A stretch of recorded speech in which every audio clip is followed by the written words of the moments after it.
राधे राधे, हरे कृष्णा, श्री हरिदास, हरि बोल। कैसे हो आप सभी? उम्मीद करती हूँ बहुत अच्छे होंगे, सुखी होंगे और स्वस्थ होंगे। राधा रानी आप सभी को हमेशा हंसता मुस्कुराता रखे, सुखी रखे और स्वस्थ रखे।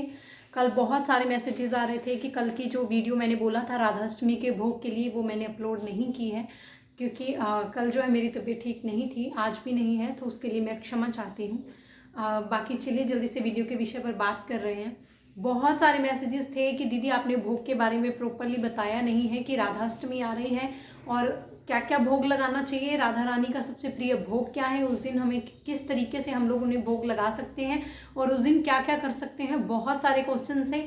वैसे देखिए, मैं इससे रिलेटेड पहले एक वीडियो बना चुकी हूँ कि राधाष्टमी कब की है और हम उस दिन हमें क्या क्या करना है। बाकी उस वीडियो का जो लिंक है मैं आप लोगों को डिस्क्रिप्शन में दे दूंगी, आप लोग जाके उस वीडियो को चेक कर सकते हैं। बाकी इस वीडियो में भी मैं आप लोगों को पूर्ण जानकारी दूंगी कि हमें उस दिन क्या क्या करना चाहिए, क्या क्या हमें करना है। देखिए, राधाष्टमी पड़ रही है इस बार भी 4 सितंबर की। बहुत सारे लोगों के बीच में कन्फ्यूज़न है 3 तारीख को लेकर और 4 तारीख को लेकर, और 4 तारीख की ही हम लोग राधाष्टमी क्यों मना रहे हैं, 4 तारीख का व्रत ही क्यों रखना है। इस पर जो वीडियो ऑलरेडी अपलोड है उसमें सब कुछ है, तो आप लोग वहाँ से जाकर देख सकते हो। तो देखिए, 4 तारीख का जो व्रत है राधाष्टमी का, ब्रह्म मुहूर्त में उठना है, same as usual Laddu Gopal ji की तरह, यानी कि जन्माष्टमी की तरह। उस दिन भी हमने यही किया था, तो इस बार भी हम लोग यही करेंगे। ब्रह्म मुहूर्त में उठाना है। यदि आपके पास श्री विग्रह हैं तो आप उन्हें समय से उठाएं, यानी ब्रह्म मुहूर्त में उठाएं। लड्डू गोपाल जी का श्री विग्रह है तो, और यदि आप राधा रानी और लड्डू गोपाल जी की सेवा करते हैं तो भी, और यदि आपके पास सिर्फ बाल रूप में है तो, यदि श्री विग्रह में है तो। देखिए, ये दोनों चीज़ें अब इस मैटर में ना थोड़ी सी अलग अलग हो जाती हैं। यदि आपके पास बाल स्वरूप में है तो भी आप उन्हें ब्रह्म मुहूर्त में उठाइए, अच्छे से स्नान करवाइए। लेकिन यदि आप लोगों के पास युगल सरकार भी हैं तो देखिए, बच्चों को तो हम लोग क्या है, उनका बेड वगैरह सब कुछ अलग होता है, सब चीज़ें होती हैं, परंतु जो श्री विग्रह होते हैं उन्हें हम हमेशा मंदिर में ही विराजित करते हैं, क्योंकि जो लोग लड्डू गोपाल जी की सेवा करते हैं वो उन्हें और रूम्स में भी लेकर चले जाते हैं, जैसे हम लोग बाहर भी ले जाते हैं, परंतु जो हमारे श्री विग्रह होते हैं वो हमारे मंदिर में ही विराजित रहते हैं। तो उस दिन आप ब्रह्म मुहूर्त में उठें, स्नान आदि से निवृत्त होकर प्रभु को समय से उठाएं, और सबसे पहले उस दिन अपने मंदिर की साफ सफाई बिल्कुल सुबह उठकर करें दोबारा।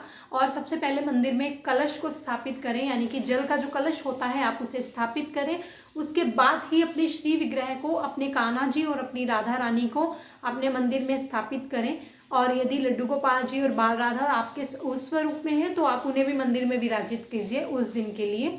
और क्योंकि मोस्टली लोग क्या होते हैं, एक मंदिर से अलग से जगह पर भी उन्हें बिठाते हैं, जैसे मेरे कान्हा जी और मेरे लड्डू गोपाल हैं वो बड़े हैं तो वो उनका एक रूम बिल्कुल ही अलग है, वैसे तो वो बिल्कुल मंदिर के रूप में ही है, परंतु यदि आपके पास वो बाल स्वरूप छोटा है और आपका मंदिर भी छोटा है तो आप उन्हें मंदिर में आराम से विराजित कीजिए।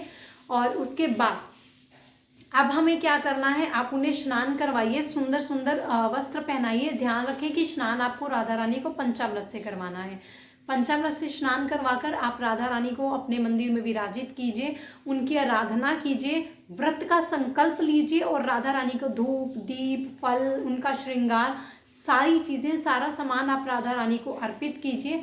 और यदि आपके पास श्री विग्रह नहीं है, बाल स्वरूप हैं, तो उसके बारे में मैं बता चुकी हूँ। यदि दोनों ही नहीं हैं फिर भी आपको, यानी आप पूजा करते हैं और आप चाहते हैं कि आप जन्माष्टमी की तरह राधाष्टमी पर भी राधा रानी का जन्मदिन मनाएं, यानी राधाष्टमी मनाएं, तो आप क्या करें। तो देखिए, आपके पास राधा रानी जी का या कान्हा जी का कोई भी चित्रपट हो तो आप उसका इस्तेमाल कर सकते हैं, यदि नहीं तो आप एक नया चित्रपट भी ला सकते हैं।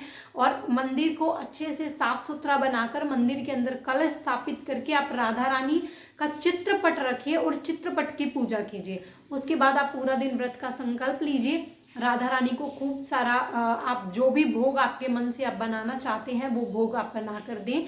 और ध्यान रखें कि राधाष्टमी का जो व्रत होता है उसका पारण अगले दिन या तो सुहागन महिलाओं को भोजन करा के या फिर ब्राह्मणों को भोजन करवाकर ही किया जाता है। यदि दोनों फैसिलिटीज़ आप लोगों के आसपास अवेलेबल नहीं है तो आप गौशाला में दान देकर या फिर मंदिर में जाकर पंडित जी को, जो भी आप दान दक्षिणा जो ब्राह्मणों को देना चाहते थे वो मंदिर में पंडित जी को देकर उनसे प्रसाद लेकर भी आप अपना व्रत खोल सकते हैं, यानी अपने व्रत का पालन कर सकते हैं।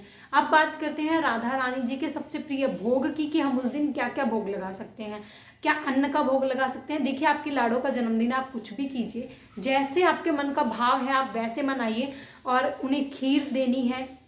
ये चीज़ सबको पता है कि खीर भी राधा रानी जी का प्रिय व्यंजन है, तो आप उन्हें ज़रूर बना कर दें। सब्जी पूड़ी बनाएं, जो भी मिठाई बनाएं, मीठा बनाएं, जो भी आप उन्हें भोग लगाना चाहते हैं अपने मन से वो दें। लेकिन सबसे ज़रूरी चीज़ कि राधा अष्टमी पर राधा रानी को सबसे प्रिय उनका जो भोग लगता है वो लगता है अरबी का, यानी कि दही और अरबी का। ये चीज़ ध्यान रखें कि दही अरबी का भोग लगता है। तो अब दही अरबी को भी बहुत सारे लोग अलग अलग तरीक़ों से लगाते हैं।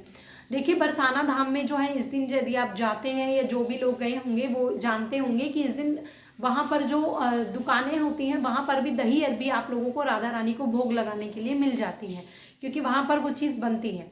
अब हम बात करते हैं कि दही अरबी जो है वो भोग कैसे लगानी है। देखिए दही अरबी का जो भोग है ना, वो सभी भक्त अपने अपने मतलब अलग अलग तरीके होते हैं बनाने के। बहुत सारे लोग ऐसे हैं जो सिर्फ दही और अरबी को सेंधा नमक में बनाते हैं, यानी कि सिर्फ और सिर्फ उसमें नमक डलता है।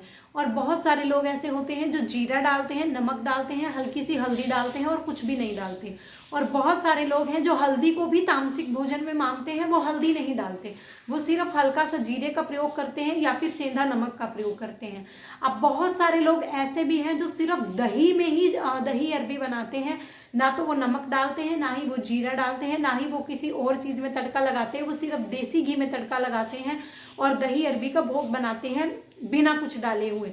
देखिए मैंने जब राधा अष्टमी पर दही अरबी बनाई थी तो मैंने भी बिना कुछ डाले ही बनाई थी, जो भोग बरसाना धाम में बनता है सेम वैसे।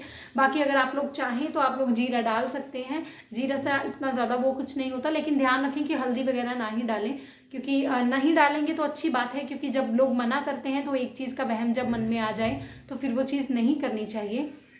तो यदि आप लोग हल्दी नहीं डालना चाहते तो ना डालें। नॉर्मली देसी घी में थोड़ा सा जीरा डाल के आप लोग अरबी को अच्छे से भून के जब वो अच्छे से वो हो जाए यानी कि गल जाए तो आप उसमें दही डाल सकते हैं, फिर उसे अच्छे से दही में पकाएं और दही अरबी आपकी तैयार हो जाएगी। मोस्टली जो है दही अरबी लोग ऐसे ही बनाते हैं, बाकी आप लोग अपने तरीके से देख लीजिएगा कि आप लोग के घर में आप लोग राधा रानी को क्या क्या भोग लगाते हैं, तो आप लोग अपने तरीके से वो भोग बना सकते हैं। बाकी ध्यान रखें कि प्याज और लहसुन इस दिन आप प्रयोग ना करें। तो शायद अब आप लोगों को पता चल गया होगा कि राधा रानी जी का जो प्रिय भोग है इस दिन वो दही अरबी का भोग लगता है। तो दही अरबी राधा अष्टमी के दिन ज़रूर बनाएं और राधा रानी को ज़रूर भोग लगाएं, आपको खूब सारा आशीर्वाद राधा रानी की ओर से प्राप्त होगा।